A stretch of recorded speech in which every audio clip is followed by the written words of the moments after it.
Om Swastiastu. Salam Rahayu, Rahayu, Rahayu Sakung Dumati. Hong Ulun Basuki Langgeng. Baik Sobat Nusantara, kali ini kita berada di kantor Kementerian Agama Kabupaten Banyuwangi dan berada di ruang atas aula. Kali ini kita akan mengikuti pembinaan dari Kepala Kantor Kemenak Kabupaten Banyuwangi yang ditujukan untuk pembinaan para penyuluh Hindu.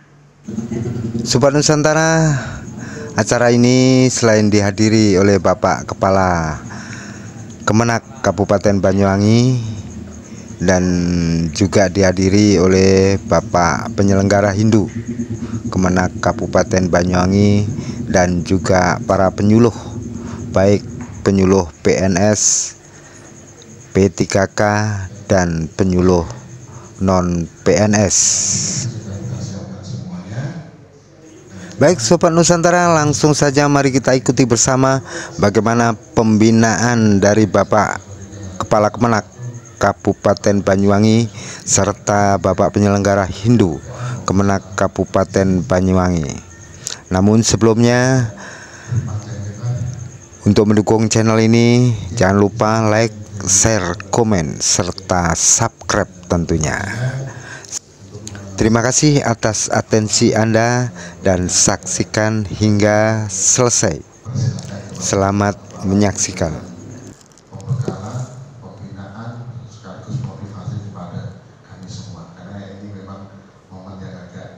Istimewa Bapak.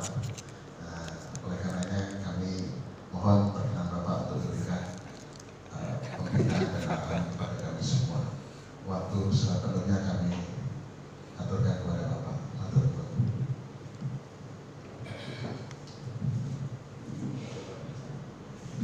Baik Bapak Ibu, selamat pagi semuanya. Om Swastiastu. Om Swastiastu. Satu kebahagiaan dan kebanggaan bagi saya bisa berkumpul dalam kondisi komplit baru sekarang. Mudah-mudahan nanti ada banyak hal positif yang bisa kita ambil dari kegiatan-kegiatan semacam ini. Di paling tidak ketika saya ke Tegal Brimo misalnya, saya tidak repot cari tempat untuk ngopi lah itu. Nambah dulur, nambah saudara. Bapak Ibu sekalian, menggarisbawahi apa yang sudah dikatakan oleh Pak Penyelenggara Hindu, Pak Oksan, bahwa per 1 Juni, Pak, 1 Juni nanti Bapak Ibu akan dioptimalkan tugas-tugasnya di beberapa KUA. Lebih tepatnya ada 8 KUA, tetapi bukan berarti satu KUA hanya memwilayai satu kecamatan saja, tetapi satu KUA itu memwilayai beberapa daerah kerja untuk para panjenengan semua. Kami doakan mudah-mudahan seluruh tugas-tugas panjenengan berjalan lancar nanti di kecamatan, tidak ada halangan apapun, dan hasilnya juga mudah-mudahan bisa optimal. Bapak Oksan dan Bapak Ibu sekalian, kami mohon maaf baru sekarang bisa ketemu dalam kondisi komplit ya walaupun mungkin di beberapa acara-acara kita ketemu tetapi tidak spesifik seperti ini, sehingga banyak hal nanti yang bisa kita diskusikan. Bapak Ibu, nanti Pak Oksan akan mengantarkan para panjenengan semua ke masing-masing KUA, karena nanti panjenengan juga akan ngantor di KUA yang sudah ditunjuk itu, ada 8 KUA. Saya kirim salam ke kepala-kepala KUA, ya. Sampaikan salam saya kepada para beliau. Saya juga nanti apabila berkesempatan dalam acara atau ada kegiatan-kegiatan tertentu ketemu dengan 8 kepala KUA, saya nanti juga akan nitip-nitip pada para beliau supaya panjenengan juga bisa optimal bekerjanya di KUA. Dan biasanya ini bukan hanya terjadi pada penyuluh Hindu, tapi penyuluh yang lain juga. Ketika di KUA dan menjadi keluarga besar KUA, itu untuk kalau misalnya dimintai tolong oleh kepala KUA untuk membantu administrasi betul nopo nggih, tidak apa-apa nggih. Jadi misalnya ada surat yang belum diberi nomor lalu dengan dimintai tolong untuk itu, saya mohon dengan hormat monggo dengan kerjakan. Jadi walaupun itu di luar tugas-tugas dengan, insya Allah pahalanya bernilai lebih nanti ketika kita mengerjakan tugas-tugas yang di luar tugas kita, tetapi sifatnya membantu kepada orang lain. Jadi kecuali kalau jenengan kemudian disuruh menikahkan, dia jangan mau. Dan tentunya nanti panjenengan di KUA masing-masing itu akan bertemu dengan orang-orang yang mungkin sebagian belum panjenengan kenal. Kemudian yang kedua juga bertemu dengan lingkungan kerja yang baru. Oleh karena itu mohon dengan hormat segera lakukan adaptasi. Adaptasi itu memang harus kita yang menyesuaikan diri dan ikut alur. Karena saya melihat ada berbagai macam karakter kepala KUA itu dan gaya komunikasi. Tetapi intinya semuanya baik-baik. Ada yang suka guyon, ada yang kadang kayaknya serius tapi sebetulnya guyon. Jadi kalau misalnya ada sesuatu yang kayaknya kurang pas itu, jangan tersinggung, rugi. Itu guyon mereka kan ya. Saya awal-awal dulu juga kaget. Tapi mudah-mudahan ini tidak sampai mengganggu tugas-tugas para panjenengan. Jadi saya doakan semuanya lancar lah gitu. Dan kita mungkin perlu kembali lagi feedback kepada tugas-tugas sebagai penyuluh ya. Dan insya Allah masih ingat itu 4 kompetensi penyuluh itu ya. Itu harus betul-betul dengan miliki, dengan hayati, dan dengan laksanakan nanti. Yang pertama itu yang kompetensi substantif. Jadi kalau itu insya Allah sudah tidak ada masalah. Seluruh materi-materi ajaran dari agama Ibu saya yakin sudah panjenengan kuasai semua. Kemudian tinggal yang kedua, tinggal metodologisnya. Ketika kita sudah punya materi, maka tugas kita yang kedua adalah bagaimana materi itu bisa tersampaikan kepada masyarakat Ibu dengan baik. Karena kadang-kadang materi menguasai tapi orang tidak bisa menyampaikan. Tugas kita dalam kehidupan itu ngapunten ya Bapak Ibu, secara filosofis itu sebetulnya ada 2 ya. Kita dihadapkan dalam setiap sisi kehidupan. Jadi yang pertama kita dihadapkan kepada sisi benar atau salah. Yang kedua kita dihadapkan pada sisi baik atau buruk.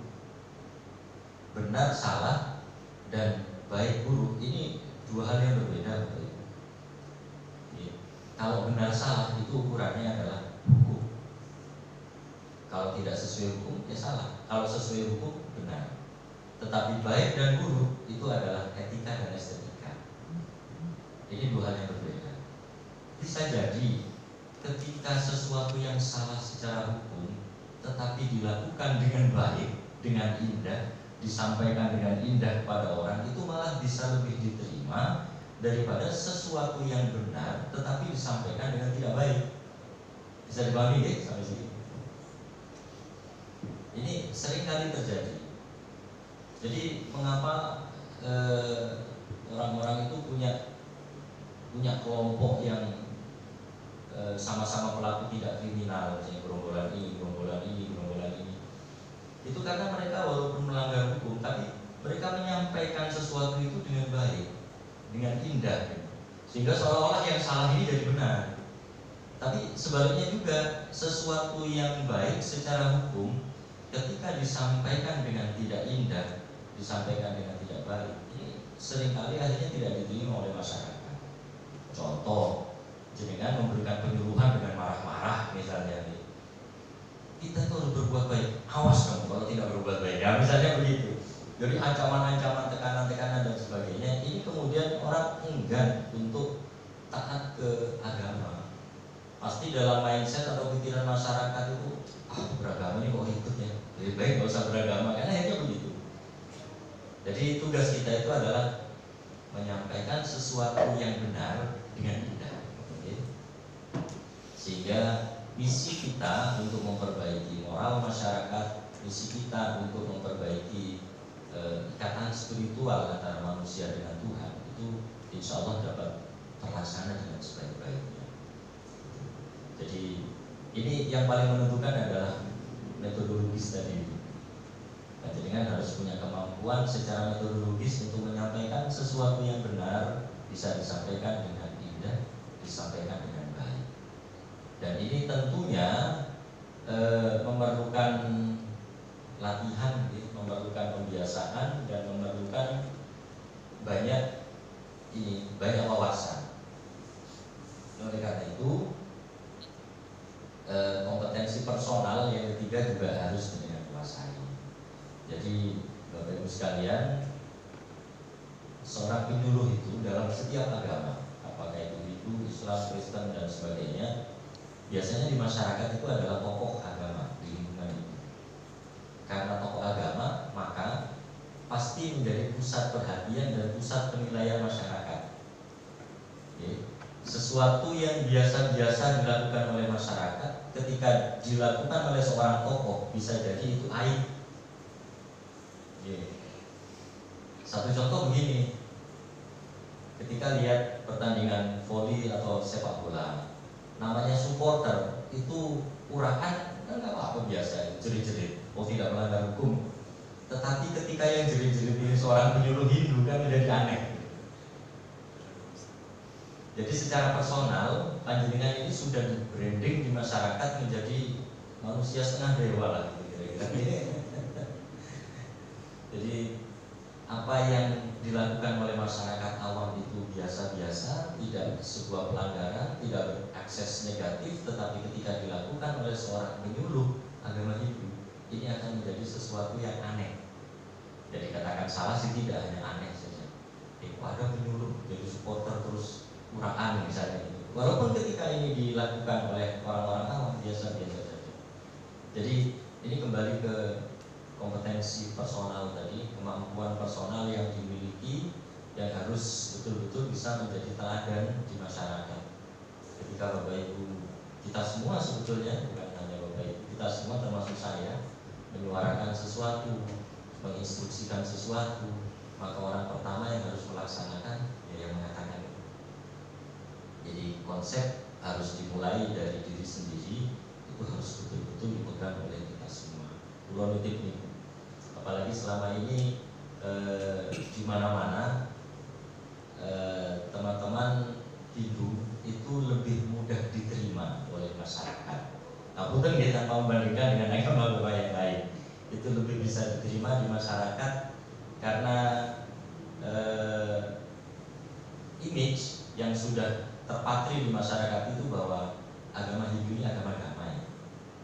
Karena hampir tidak pernah ada percekcokan kan, jadi tidak pernah ada benturan-benturan di masyarakat.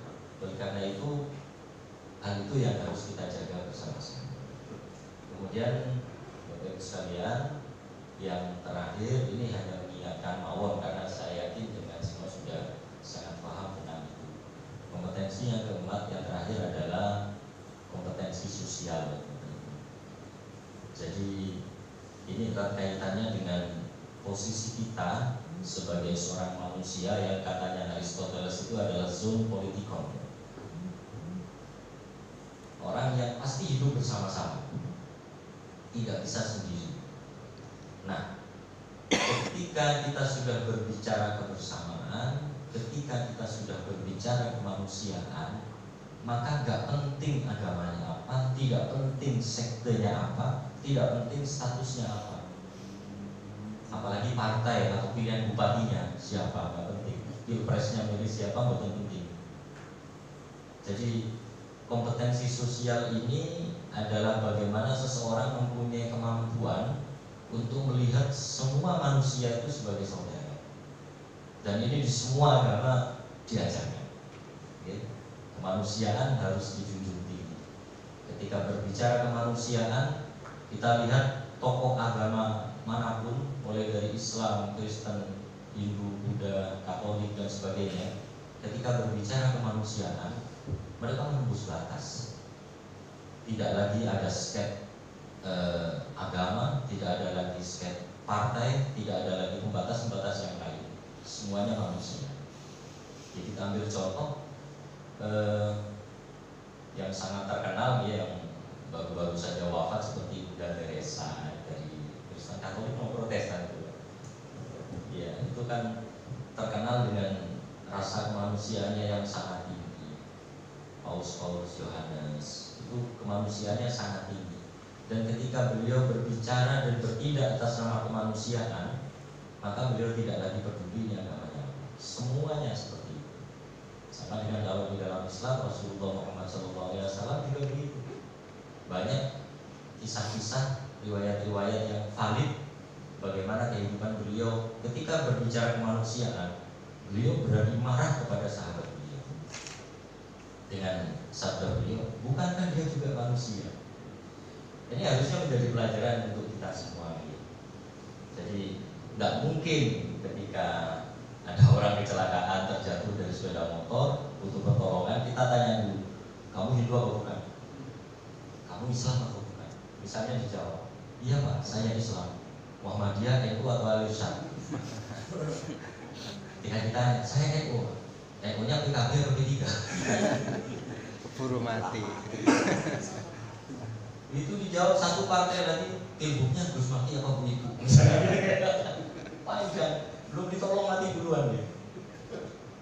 Jadi kata kompetensi sosial itu ngapunten, kita anggap semua sebagai saudara. Dan ngapunten Bapak Ibu, ketika kompetensi sosial itu sudah terpegang, dimanapun kita berada itu enak, karena semuanya bersaudara dengan kita. Apalagi kita sama ya, kan rata-rata ini pelancong semua. Pendatang ada yang asli Banyuwangi? Oh banyak ya, di daerahnya sendiri. Buatan tugasnya maksud saya. Nah kalau itu sudah tidak ada masalah. Dan seperti saya, Pak Oksan ini kan orang-orang yang nyari dulur kalau di sini. Walaupun awal-awal di sini dulu saya merasa kesepian banget itu. Jadi anggap semua saudara yang juga sama-sama membutuhkan orang lain sama dengan kita. Apa yang mereka sedihkan juga menjadi kesedihan kita. Apa yang membuat mereka senang juga bisa membuat kita senang. Jadi dengan 4 kompetensi tadi ya Bapak Ibu, pertama kompetensi substantif, penguasaan materi terhadap ajaran, kemudian kompetensi metodologis, kemampuan menyampaikan, kemudian kompetensi personal, mampu menampilkan diri atau person kita sendiri sebagai sosok yang layak dicontoh, layak diteladani. Dan yang keempat kompetensi sosial. Ini 4-4-nya kalau sudah kepegang, saya yakin jenengan dimanapun akan lancar melaksanakan tugas. Dan di masyarakat kami juga titip Kementerian Agama. Selama ini banyak sudah yang dilakukan oleh Pak Menteri, terutama Gus Yakut, tentang moderasi, tentang kepatuhan satu komando. Jadi Gus Yakut itu begini Pak, karena beliau kan terbiasa mimpin Banser. Tahu Banser nih?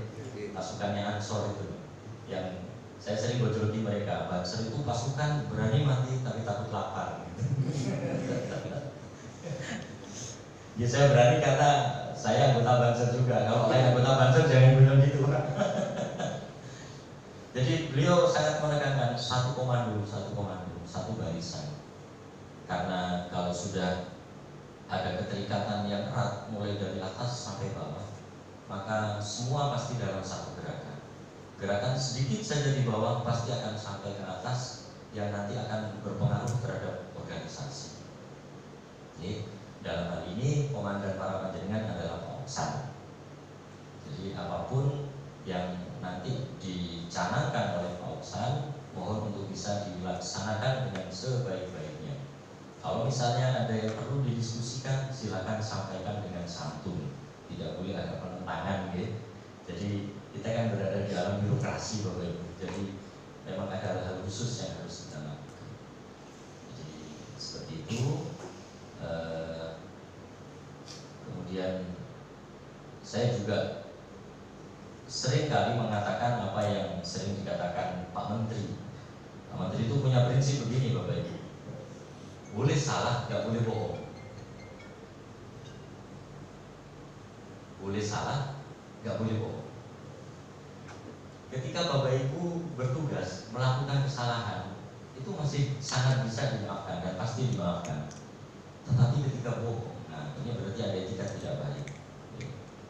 Jadi saya berkata juga ke seluruh teman-teman di kantor, salah silakan, kita manusia kok, tidak ada manusia yang tidak salah itu.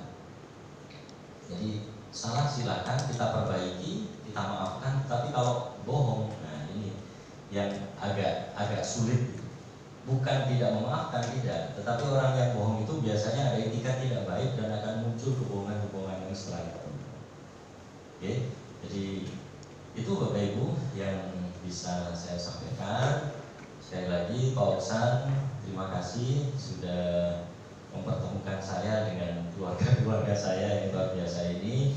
Ini insya Allah nanti berlanjut ya Bapak Ibu silaturahimnya. Jadi kalau saya pilih ke KUA, saya ingin sowan ke Panjenengan. Kalau kebetulan yang dekat rumahnya dengan KUA, mungkin saya diperkenankan untuk sowan ke dalam Panjenengan gitu loh. Karena kesukaan saya itu nongkrong Bapak Ibu. Nongkrong, ngopi, rokokan gitu. Sami Pak.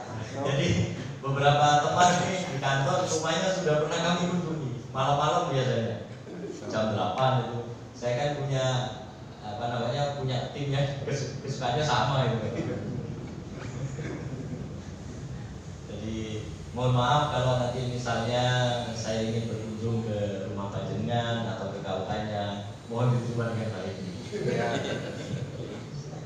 Kita semua saudara. Ya, saya kira itu. Sekali lagi mudah-mudahan Panjenengan sehat selalu, rezekinya juga lancar, dan mudah-mudahan seluruh tugas-tugas yang diamanahkan oleh negara kita, tugas mulia ini dapat Panjenengan laksanakan dengan sebaik-baiknya. Terima kasih. Selamat pagi. Om Santi Santi Santi Om. Sobat Nusantara, demikian pemaparan dari Kepala Kantor Kemenak Kabupaten Banyuwangi, Bapak Dr. Khaironi Hidayat. Dan menurut pemaparan beliau ada 4 kompetensi yang harus dikuasai oleh seorang penyuluh, yaitu kompetensi substantif, kompetensi metodologis, kompetensi personal, dan kompetensi sosial.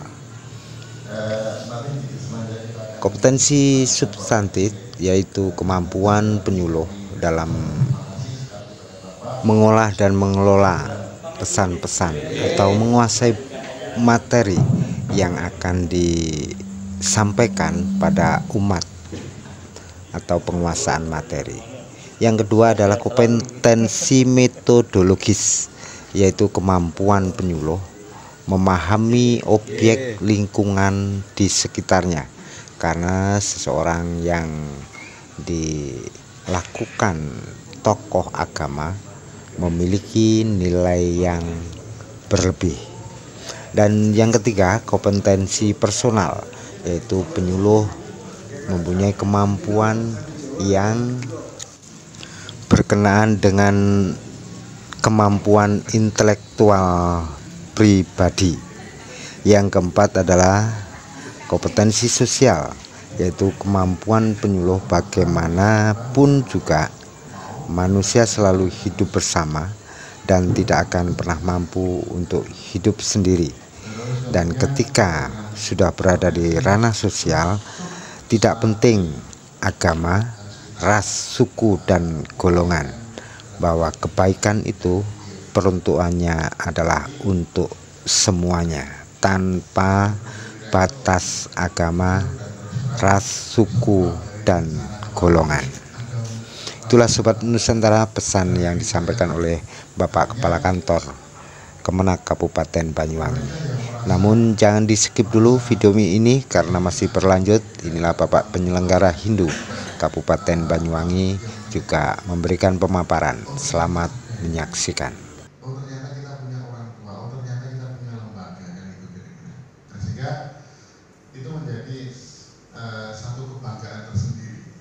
Sehingga saya berharap kita jangan melihat aduh jamaah ya, 5 jam dari sini, 3 jam dari sini, 2. Nah, inilah bentuk dari sekali lagi saya matur nuwun, terima kasih sekali kepada Bapak Ibu dan rekan-rekan semua yang sudah meluangkan waktu untuk kita berkumpul, ya kan? Berkumpul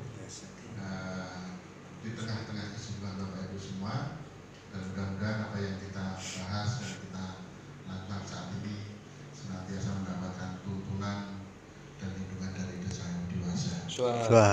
Dan saya akhiri, dan saya tentu mohon maaf apabila ada beberapa hal yang kurang pas saya sampaikan, ada beberapa hal yang tidak berkenan bagi Bapak Ibu dan teman-teman semua. Itu bukan kesengajaan, ya. Saya mohon maaf sekali lagi. Dan kami akhiri dengan para Mas Santi.